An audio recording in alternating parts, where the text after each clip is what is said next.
नमस्कार. बालमंडळ या कार्यक्रमात मी वैशाली जोशी आपलं सहर्ष स्वागत करते. बालमित्रांनो, आज आपण शालेय जीवनात मानसिक आरोग्य आणि समुपदेशन याविषयी अरुणा हरिश्चंद्र कांदे यांनी दिलेली माहिती ऐकूयात.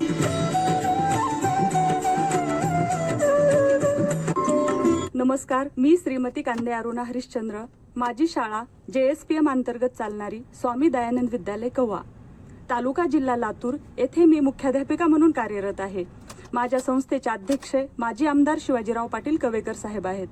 त्यांचे ब्रीदवाक्य आहे, अध्यात्म, विज्ञान आणि व्यावसायिकता या आधारावर प्रत्येक गाव खेड्यातले मूल शिकलं पाहिजे आणि मानवता हाच धर्म, टॅलेंट हीच जात असली पाहिजे. म्हणून आम्ही कवेकर साहेबांच्या संस्थेत ज्ञानदानाचं कार्य करतो. त्यांच्या मार्गदर्शनाखाली आम्ही विद्यार्थी घडवतो. कारण यांच्याच आशीर्वादानं आज मी आकाशवाणी केंद्र परभणी या ठिकाणी मला संधी मिळालेली आहे. म्हणून मी तुमच्यासाठी आज शालेय जीवनात मानसिक आरोग्य आणि समुपदेशन यावर मार्गदर्शन करणार आहे. खरं तर अन्न, वस्त्र, निवारा मानवाच्या मूलभूत गरजा आहेत. तशीच गरज पण आजच्या काळामध्ये आपल्याला आरोग्याची आहे. तर मानसिक आरोग्य आणि समुपदेशन म्हणजेच काय आहे? आरोग्य, शिक्षण हा विषय तसा नवीन नसला तरी नव्याने या विषयाकडे पाहण्याची वेळ आली आहे. शालेय जीवनात जर आरोग्यकारक सवयी लागल्या तर शालेय जीवनात जे ज्ञानार्जन विद्यार्थ्यांना करायचे असते ते योग्य रीतीने त्यांना साध्य करता येईल.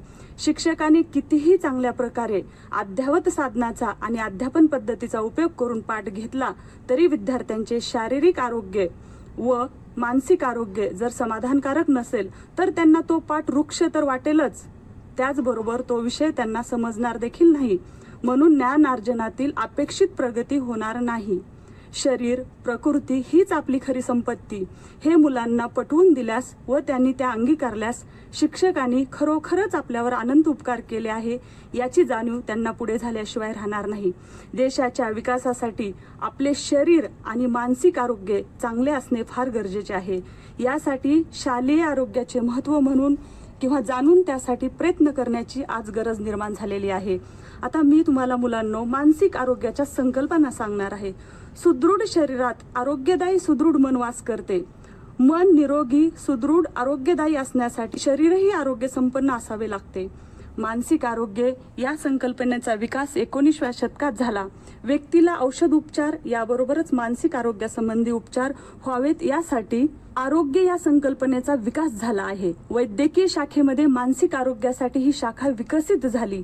वर्ल्ड हेल्थ ऑर्गनायझेशन्स म्हणजेच WHO ने मानसिक आरोग्याची परिभाषा अशी केली आहे की मानसिक स्वास्थ्य ज्यामध्ये एखाद्या व्यक्तीला स्वतःच्या क्षमतेचा अनुभव येतो, ती जीवनातले सर्वसामान्य ताणतणाव सांभाळू शकते, उत्पादक काम करू शकते आणि समाजाला योगदान देऊ शकते. थोडक्यात व्यक्तीनं शारीरिक आरोग्याबरोबरच त्यांचे मानसिक आरोग्यही उत्तम व्हावे तरच व्यक्ती सामान्य जीवन जगू शकते. मात्र मानसिक आरोग्य बिघडले तर त्यांचे दुष्परिणाम दूरवर भोगावे लागतात. म्हणून शालेय जीवनामध्ये मानसिक आरोग्य खूप महत्त्वाचे आहे. तर मानसिक आरोग्याच्या व्याख्या आपण पाहू. मानसिक आरोग्य म्हणजे काय? जीवनातील कठीण परिस्थितीशी समायोजन करणे